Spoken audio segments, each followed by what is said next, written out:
ئەمانە چەند نمونەیەکی ترەکە تەنها حەلەکەی دراوە بۆ نمونە لێنگت خۆمان دەزانێت و بیسیکە پێویست بە حەل ناکە سیمبڵەکەی ئێڵە و یونیتەکەی میتەرە یونیتی سیمبڵەکەی ئێمە بۆ دایمێشنەکەشی ئێڵە بەم شێوەیە سیمبڵی کوانتیتێکە یونیتەکەی چییە سیمبڵی یونیتەکەی واتە سیمبڵی وەی چییە میتر دەکتە ئێم کیلۆگرام دەبێتە کیجی و دایمێشنەکەشی بەم شێوەیە دەنووسرێت ماسیش هەر بیسیکە تایمیش بیسیکە ئێریا سکوێر میتەرە ئەم سکوێرە دەبێت ئێل توان2 بەم شێوەیە هەمویان تا خوارێ ئەمە لەسەر خۆتان کە چۆن پرۆڤی دەکەی دایمێشنەکانی وای لێ دێ هەمووی خۆتان حەلکە نەمانە بدۆزنەوە ڕەنگە هەندێکیمان حەل کرد ئێمە نمونە پاوەرمان حەل کرد فۆرسمان حەل کرد ئەکسیلێرێشن ڤیلۆسیتی زۆربەیمان حەل کردیە هەندێکیمان حەل نەکردین ئیندەکتانسمان حەل نەکردین ماگنێتیک فیلدمان حەل نەکردین ماگنێتیک فلەکس دێنسیتی ئەمان هەموو خۆتان حەلیکەن بزان چۆن ئەم شێوەیە دەردەچێت تاوان گوتشمان هەمووی دەبێت لە قانونە فیزیاییەکانەوە دەست پێ بکەین ئێستا بین باسی factors affecting instrument selection بکەین واتە ئەو فاکتەرانەی کە تەئسیر لەوە دەکەن ئێمە چ جۆرە ئینسترومنتێک هەڵبژێرن لە بۆ پێوانەکردن چەند فاکتەرێکمان هەیە کە 7 فاکتەرە یەکەمیان accuracy دووەمیان precision سێمیان range span sensitivity resolution and error ئێستا دێن هەرێک لەو فاکتەرانە بەجیا باز دەکەین بزانین مەبەستمان چییە لە هەرێک لەمانە یەکەمیان accuracy It represents how closeness with which an instrument reading approaches the true value of the variable being measured. واتە accuracy چمان پێ دەڵێت کاتێک دیڤایسێک بەکاردێنین لەوە پێوانەکردنێک پێمان دەڵێ ئایا ئەو خوێندنەوەی کە ئەو دیڤایسایەتی تا چەند نزیکە لە قیمەتە ڕاستیەکەی true value true value یعنی چێ لەو نمونەیەمە پاتریەک دەزانین کە 12 ڤۆڵتە ئەو 12 ڤۆڵتە 12کە true value ئەمە دەزانین 12 ڤۆڵتە کە دێن بە ڤۆڵتمیتەرە قیاسی دەکەین بزانین ڤۆڵتمیتەرەکە چەندمان لەوە دەخوێنێتەوە ئایا تا چەند نزیکە لەم 12 ئەمە پێی دەڵێن accuracy The deviation of the measured value from the true value is the indication of how accurately reading has been made واتە لادانی measured value کە measured value یعنی ئەو قیمەتێکی ئێمە دەیخوێنینەوە لادانی ئەو قیمەتێکی ئێمە دەخوێنینەوە لە قیمەتە ڕاستیەکەی یان لە true valueکەی پێمان دەڵێت تا چەند ئێمە بە شێوەیەکی accurate readingەکەمان کردووە accurate واتە ڕاستی یان دروستی دووەمیان precision It specified the repeatability of a set of reading each made independently with the same instrument. واتە precision بەچی دیاری دەکرێت دێن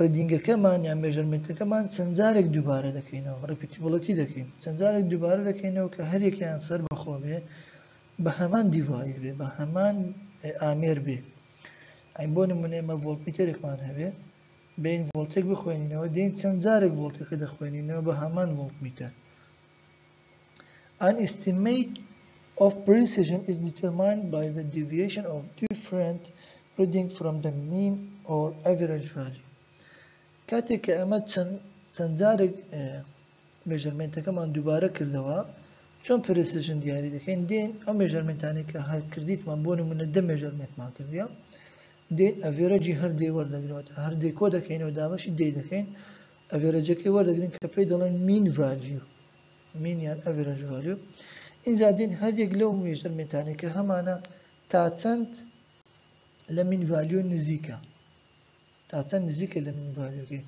هەرچەندە نزیک بێ واتە precisionی بەرزە و هەرچەندە دوور بێ لە mean valueکە واتە precisionی نزمە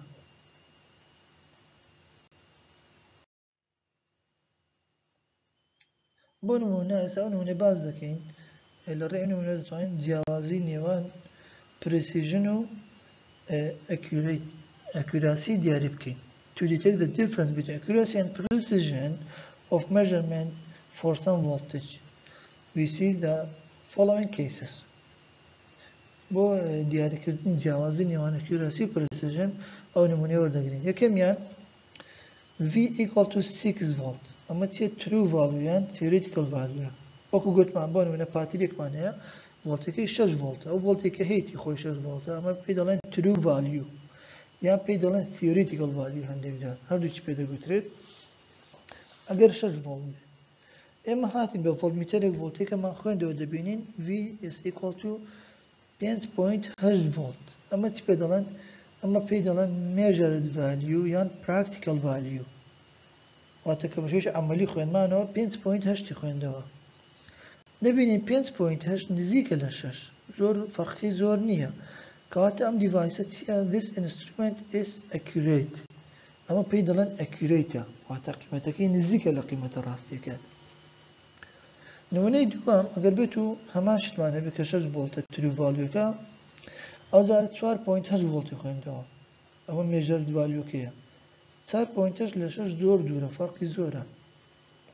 چ بۆ دیڤایسی دەڵێن the instrument is not accurate، ئەمە accurate نییە، واتە ئەمە خوێندنەوەکەی زۆر ڕاست نییە، چونکە زۆری فەرقە لەگەڵ true value-کەی. 4.8 لەگەڵ 6 1.2 ڤۆڵتی فەرقە. 1.2 ڤۆڵت تەمان لە چاو 6 ڤۆڵت زۆرە، بۆیە دەڵێن it's not accurate. بەڵام ئەگەر بێت ئەوە 1000 ڤۆڵت بێ، 1.2 ڤۆڵت لە 1000 ڤۆڵت زۆر نییە، بەڵام لە بۆ 6 ڤۆڵت زۆرە. نمونەی سێەم ئەگەر بێت و بە هەمان شێوە ڤۆڵتێکەمان true value-کە 6 ڤۆڵت بێ، ئەو جارە 5.8 ڤۆڵتمان خوێندەوە، ئەوە measured value-کەیە. هاتین دووبارەمان کردەوە چەند جارێک. when we try to check the reading we measured it again and again. کاتێک ئێمە چەند جارێک دووبارەمان کردەوە and get the following result. ئەم ریزڵتانەمان بەدەستگەیشت. second measurement for the same reading equal to 5.8. واتە دووەم جار کە دووبارەمان کردەوە دیسان 5.8 بوو. third measured 5.8 volt. سێم جارش هەر 5.8 بوو. fourth measured is equal to 5.8 volt and so on. بەشێ بەردەوام دەوێتە هەموو ڕدینگەکان دەبینی 5.8 ڤۆڵتە. یعنی چێ؟ This instrument is accurate and precision. واتە ئەم دیڤایسە هەم accurate هەم precision. بزانین لۆ گوتمان هەمووی 5.8 خوێندەوە، کەواتە نزیکە لە 6 هەمووی. ئەگەر نزیک بی لە true value-کەی واتە accurate. و هەموو خوێندنەوەکانش بۆچی یەکەن؟ کەواتە precision-ەکەشی باشە، واتە precise-شە. بەم شێوەیە. بەڵام ئەگەر بێت و دیسانەوە نمونەی چوارەم 6 ڤۆڵتمان هەبێ، جارێک 4.8 مان خوێندەوە، جارێک 5 مان خوێندەوە، جارێک 4.6، جارێک 5.2، دەبینین هەموو خوێندنەوەکان دوورن لە قیمەتە ڕاستیەکەی، کەواتە ئەوە accurate نییە. و هەر یەکەیان قیمەتێکی جیاوازیشە، لێک نزیک نین.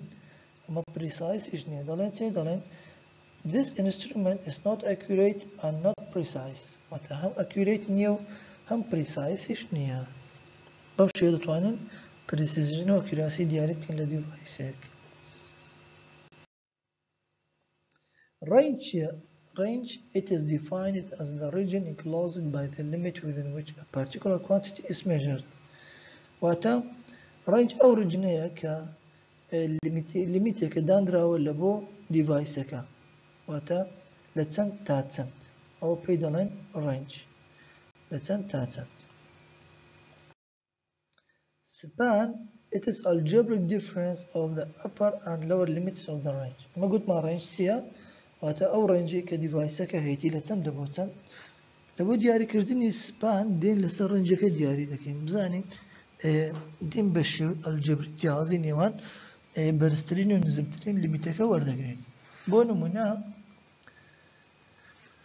ئەگەر ڤۆڵتمیتەرێکمان هەبێت لە 0 هەتا 10 بخوێنێتەوە، ئەوە لیمیتەکەی دی 0 هەتا 10، سپانەکەی دەبێتە چەند؟ دەکاتە بەرزترین لیمیتەکە کە دەیە ناقص نزمترین کە 0 دەکات. 10 ناقص 0 دەکاتە 10 ستەی، واتە سپانەکەی 10 ستەیتە.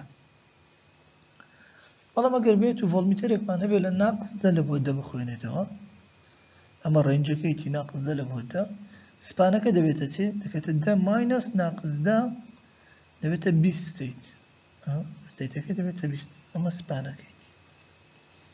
ئەمەش فاکتەرێکی تر بوو کە تەسیر لەوە دەکات لە کاتی هەڵبژاردننی دیڤایس لە بۆ مێژەرمنت بین بزانین فاکتەری تر چییە؟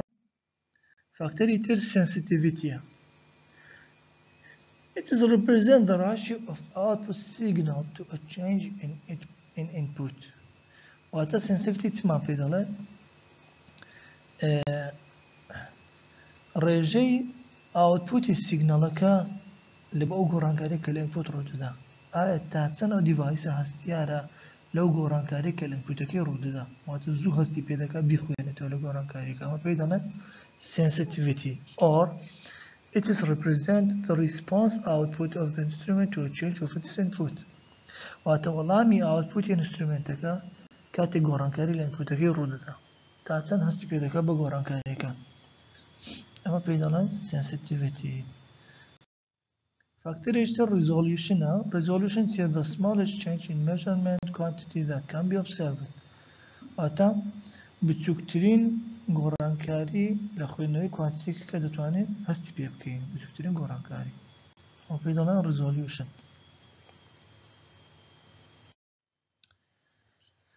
گرنگترین فاکتەر پێی دەڵێن error. Error واتە هەڵە. The deviation of the measured value from the true value. The deviation of the measured value from the true value. واتە لادانی ئەو ژمارەی کە ئێمە دەخوێنینەوە لەو ژمارەی کە بەخۆی بەڕاستی هەیە لە true value کە true value واتە قیمەتی ڕاستی. لادانی measured value لە true value پێی دەڵێن error. Types of error. ئێمە دوو جۆر errorمان هەیە. یەکێکیان پێی دەڵێن systematic errors، ئەوی تەڵان پێی دەڵێن random errors. ئێستا دێن باسی دەکەم هەر یەک لەمانە مەبەستمان چییە. Systematic errors. These types of errors have known reasons and we can avoid it, reduce or eliminate it and estimate it. These errors are divided into. واتە ئەو ئێرۆرانەی کە سیستەماتیکن سەبەبێکی زانراویان هەیە، واتە دەزانین ئەو ئێرۆرە لە چێوە ڕوویدایە، دەتوانین خۆمانی لێ دوورخەینەوە، یان دەتوانین کەمی کەینەوە نەهێڵین، یان دەتوانین بڕەکەی دیاری بکەین. ئەو ئێرۆرانەش دابەش دەبن لە بۆ چەند زۆرێک. یەکەمیان پێی دەڵێن gross یان human errors. Human errors. Any errors that can be avoided with care. واتە هەر ئێرەڕێک یان هەر هەڵەیەک کە بتوانین خۆمانی لێ دەرباسکەین بە کەیر. کەیر واتە ورتر ئیشکردن یان چاودێریکردنی ئەو داتایانە کە وەردەگیرێت. واتە هەر هەڵەیەک کە بەخۆی مرۆڤەوە بێ زیاتر ورتر ئیش بکەین دەتوانین خۆمانی لێ دەرباس بکەین، ئەوە پێیان دەڵێن gross error. دووەمیان instrumentation یان equipment error. هەندێک ئێرەر هەیە خۆی لە دیڤایسەکەدا هەیە. دەکرێت ئێمە دیڤایسەکە بگۆڕین، دیڤایسێکی تر بینەوەتە کی هەستمان کرد ئێرەرەکە لە خودی دیڤایسەکەیە، دەکرێت بە گۆڕین یان بە چاککردنی دیڤایسەکە چاک بکەین. ئەمەش هەر دەچێتە سەر سیستەماتێکی ئێرەر دەتوانین خۆمانی لێ دەرباسکەین. ئێرەری سێیەم پێی دەڵێن environmental errors. ئەو ئێرەرانەیە یان ئەو هەڵانەی کە بەهۆی دەوروبەرەوە ڕوودەدا، بەهۆی ژینگەکەەوە ڕوودەدا. واتە دەکرێت ئەو مێژەرمنتێکە من دیکەم تەمپریچەر تاسیری لێ بکە، ئەو شوێنێکە من قیاسەکەی لێ دەکەم یان پێوانەکردنەکەی لێ دەکەم پلەگەرمیەکەی تاسیر لە دیڤایسەکە بکە. دەکرێت شوێنەکە بگۆڕم، یان دەکرێت هیومیدیتی ئەو شوێنە تاسیر لە دیڤایسەکە بکە، دەکرێت شوێنەکە بگۆڕن یان هیومیدیتی شوێنەکە چاک بکەین. بەم شێوەیە ئەمەش مادەم دەتوانین خۆمانی لێ دەرباسکەین دەچێت سەر systematic errors. زۆری دووەمیان کە random errors are those due to causes that cannot be directly established because of unknown events that causes small variation in measurement, quite random and unexplained. واتە ئەو جۆرە ئێرەرانەنە کە ڕاستەخۆن ناتوانین دیاری بکەین چونکە سەبەبەکەی بەهۆی ڕووداوێکی نەزانراوە کە دەبێتە هۆی گۆڕانکاریی بچووک لە مێژەرمنتەکان کە بە شێوەیەکی عەشوائیە و ڕوون نییە لە بەرچاومان. We can reduce this type of errors after treatment of systematic errors by taking many readings for the measuring value and apply statistical analysis to determine the best true estimate of measurement readings. ئەم جۆرەیان دەتوانین کەمیکەینەوە ئەم جۆرە ئێرەڕە چۆن پاشەوەی کە سیستەماتیک ئێرەرمان هەموو چاک کرد چۆن دەتوانین ڕاندەم ئێرەر چاک بکەین دێن چەند جارێک ڕیدینگەکە دووبارە دەکەینەوە statistical analysis لە بۆ بەکاردێنین واتە ئەو داتانێک کە وەرگیرە بە تەریقەیەکی ستاتیستیکی حسابی دەکەین و باشترین قیمەت دەتوانین ئەو کاتە هەڵی بژێرین ئەمە ناتوانین بە ئلیمینیتی دەکەین واتە لای دەدەین ئەو ئێرەرە بەڵام دەکرێت کەم بکەینەوە ئێستا دێم بزانین چۆن ئێرەر حساب بکەین بپێوین measurement of errors سەزانیمان ئێرەر چییە دوو جۆری هەبوو systematic error random error وەزانیمان خودی ئێرەر مەبەستمان چییە the deviation of the measured value from the true value is called error. ئێستا دێم بزانین چۆن ئێرەر دەپێوین. In practice, it is impossible to measure the exact value of the measurement. واتە بە شێوەیەکی عەمەلی لە پراکتیکی impossible واتە ناکرێ ئێمە بڵێن قیمەتی ئێرەرەکە بە شێوەیەکی دقیق exact value exact واتە ڕێک قیمەتی خۆی بزانین چەندە. There is always some difference between the measured value and the absolute or true value of the unknown quantity يعني measurement. دائما جیاوازێک هەیە لە نێوان ئەو قیمەتێک کە من دەی پێوم لەگەر ئەو قیمەتێک کە بەخۆی هەیە true value کە زانە measured value یعنی چ ئەو شتانە دەبێ بزانن ورد بن measured value واتە ئەو قیمەتێک کە ئەمە قیاسی دەکەم دەی پێوم absolute value يعني true value یەک شتە زانە هەندێک جار پێی دەڵێن theoretical values absolute value true value يعني theoretical value هەموو یەک شتە واتە ئەو قیمەتی ڕاستیەکەی کە هەیە بەخۆی چەندە which may be very small or may be large دەکرێت جیاوازی نێوان true value لەگەڵ measured value زۆر بچووک بێ و دەکرێت زۆر گەورەش بێ the difference between the true or exact value and the measured value of the unknown quantity is known as the absolute error of the measurement. واتە جیاوازی نێوان ئەو قیمەتێک کە ئەمن قیاسی دەکەم کە پێی دەڵێن measured value لەگەڵ true value کە هەیە هەندێک جار پێی دەڵێن exact value چی گوتم هەندێک جار پێی دەڵێن theoretical value هەندێک جار پێی دەڵێن absolute value ئەوانە هەمووی واتە قیمەتی ڕاستی کوانتیتێکە کە هەیە خۆی جیاوازی نێوان measured value لەگەڵ true value پێی دەڵێن چ is known as absolute error پێی دەڵێن absolute error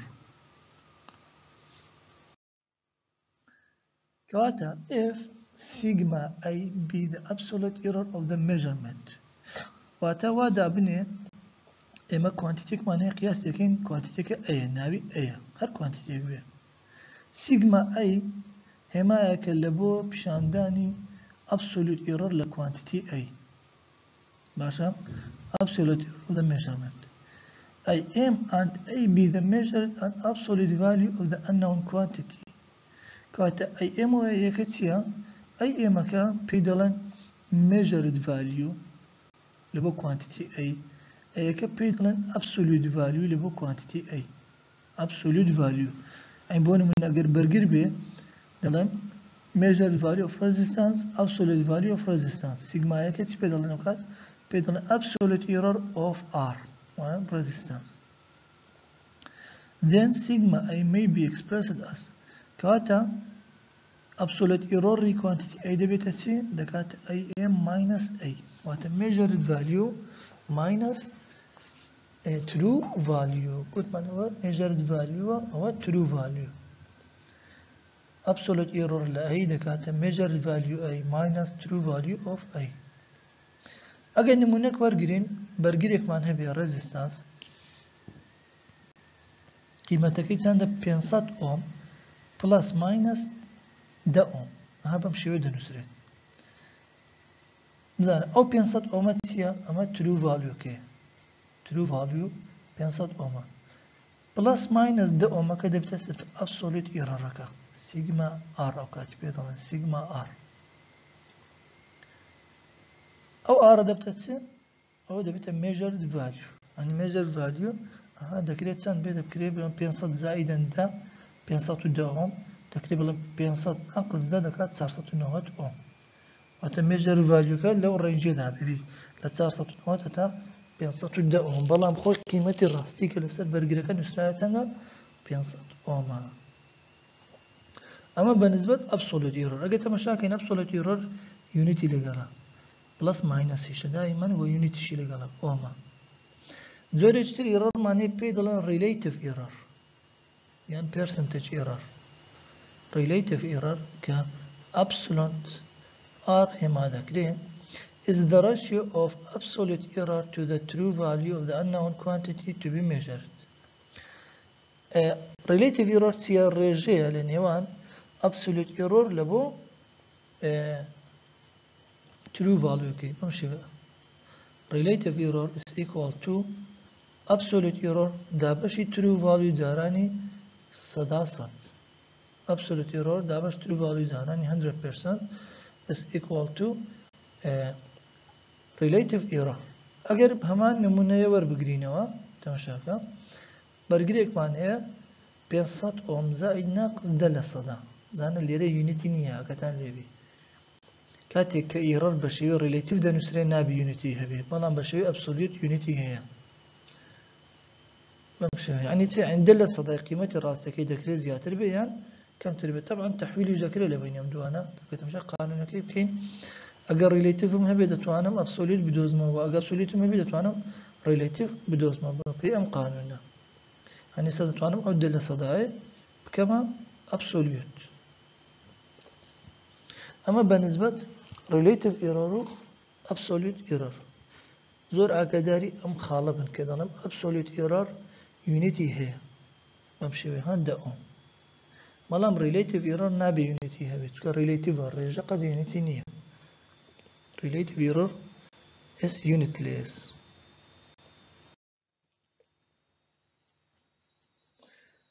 Percentages are usually employed to express errors in resistance and other electrical quantities. واتە percentage error دائما بەکاردێت لە بۆ دەربڕینی error لە resistance یان هەر quantity تری کارەبایی بێ. The terms accuracy and tolerance are also used. هەندێک جار لە شوێنی percentage error یان relative error تێرمی accuracy یان tolerance بەکاردێ. لێرە tolerance و accuracy tolerance مەبەستمان percentage errorەکەیە. A resistor with a possible error of plus minus 10% is said to be accurate to plus minus 10%. یعنی چانێکە بەرگرێکمان هەبێ کە ئێرەرەکەی زائد ناقص 10% يعني accurate لە بۆ زائد ناقص 10%. or to have a tolerance of plus minus 10%. واتە تۆلێرانسەکەی زائد ناقص 10%. واتە هەماشتە چ برێم error relative error چ برێم accurate چ برێم tolerance.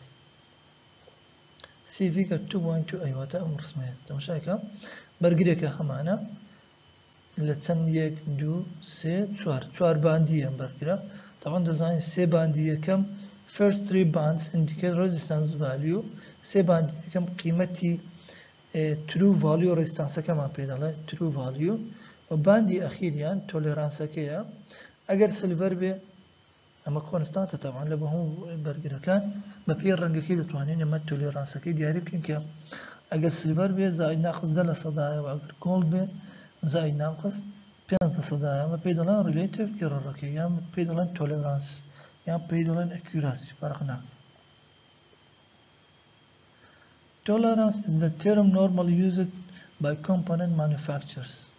واتە tolerance وشەیەکە دائما شەریکەکان بەکاردێنن لە بۆ دیاریکردنی ئێرەڕی دیڤایسەکان کە دەخەنە بازاڕەوە.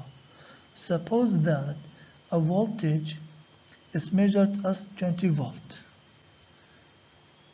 واتە وا دابنێ کە ڤۆڵتێکمان هەیە 20 volt قياس ما كر using an instrument which is known to have plus minus 2 volt تماش أمر رسمه بك voltmeter accuracy كي كالسري نسرعه plus minus 1% أما تسبيدلان بيدلان relative error واتا ك 20 volt دخوين موا 20 volt بمشي يدن نسميه بعد ك 20 volt plus minus 0.1% چونکە لۆ لەسەری نووسراوە کە ئەکیوراسیەکەی چەندە پلس ماینس 0.1 لە سەدایە ئەمە بە ڕیلیتیڤ ئەگەر بێت ئەم ڕیلیتیڤە بکەمە ئەبسۆلیوت دەبتە دەڵێن دەکاتە 20 ڤۆلت پلس ماینس 0.02 ڤۆلت تەماشاکە کە بەشێ ئەبسۆلیوت دەنووسم یونیتی لەگەڵە بەم شێوە دەتوانین ریلیتیڤ و ئەبسۆلیوتەکە بنووسین لەبۆ ئەو دیڤایسە. The absolute error sigma is negligible. واتە ئەگەر بێت ئێمە لە دیڤایسێک یان لە میژەرمێنتێک بڵێن absolute errorەکە ئیهمال دەکەین یعنی چێ that means the difference between the true value A and the measured value AM of the unknown quantity is very small or negligible. Then the relative error may be expressed as کات ئەگەر بێت و جیاوازی نێوان measured value true value کە زۆر کەم بێ بتوان ئیهمالێکەین واتە ئێمە دەڵێن absolute error ئیهمال دەکەین چونکە زۆر کەمە لەو کاتەدا relative error چۆن دەنووسێت سیگما A لەسەر AM دەتوانین بنووسین بخۆی چ بوو قانونەکەی true value بەسەبەرەوەی دەڵێن true value measured value زۆر لێک نزیکن کاتە دەتوانم بڵێم sigma I over AM جاران 100% يعني absolute error لسر measured value جاران 100% اما كي اگر بيتو جوازي نيوان measured value true value زور كم بي The measured value of the known quantity may be more than or less than the true value of the measurement. تجاوزي نيوان او quantity نزاندراوا The measured value of the unknown quantity وتا قيمتي أو unknown quantity كده قياسي دكين لو أني زور زيادة يعني زور كم تربية ل true value. So the manufacturers have to specify the deviation from the specified value of a particular quantity in order to enable the purchaser to make proper selection according to his requirement. وتا أو شركة يعني كومبانيا كديفايس كدرزكا بيز دكا لسه ديفايس كدياري كهاي ايرور يعني ريليتيف ايرور يعني ديفايس شونا وتسندا تا أو كسيكا ديوي measurement بكا بتواني ديفايس قلب شركة لأستي أو داخوازي بك خوي هيتي. The limits of this deviation from specified values are defined as the limiting or warranty errors. The magnitude of a given quantity having a specified magnitude AM and a maximum or a limiting error sigma plus minus sigma A must have a magnitude between the limits. وتبرئ quantity كهيا ون quantity ما نبي براكي شون دياري كرابي لنيوان measure value AM كوليقال maximum error absolute error plus minus sigma A بي كات تبي true value كشون بي ون بنقولن AM minus sigma A يعني AM plus sigma A مش ويدي بدياري كرابي أما true value أماش true value كات ذكري بلين true value دكاتي AM plus minus sigma A مش ويا example يكام من example كحركة نصير absolute value يعني true value يعني relative error اللي قال absolute error.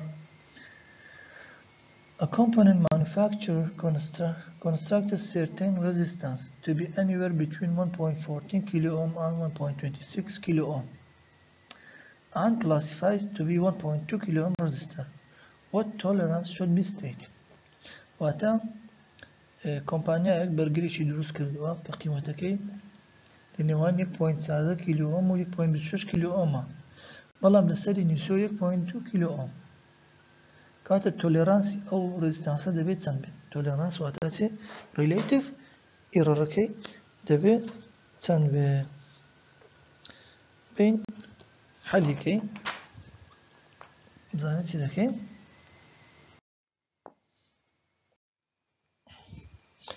دەڵێم R equal to 1.2 kilo ohm باشە دوو مێژەر ڤالیومان هەیە بڵێم RM یەکەم 1.26 کیلو ئۆمە RM دووەم 1.14 کیلو ئۆمە absolute error sigma of R equal to what دەکاتە RM minus R يعني دەکاتە چێ دەکاتە 1.26 minus 1.2 هەمووی کیلو ئۆم دەکاتە plus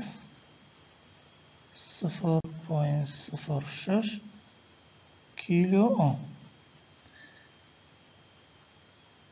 ئەو سیگما ئار یەکەم سیگما ئاری دووەم دەکاتە 1.14 minus 1.2 کیلو ئۆم یەکسانە بە چەند minus 0.06 کیلو ئۆم کەواتە سیگما ئارەکە دەبێتە چەند دەکاتە پلس ماینەس 0.06 کیلو ئۆم ئەمە تۆلێرانسمان دەوێت کەواتە تۆلێرانس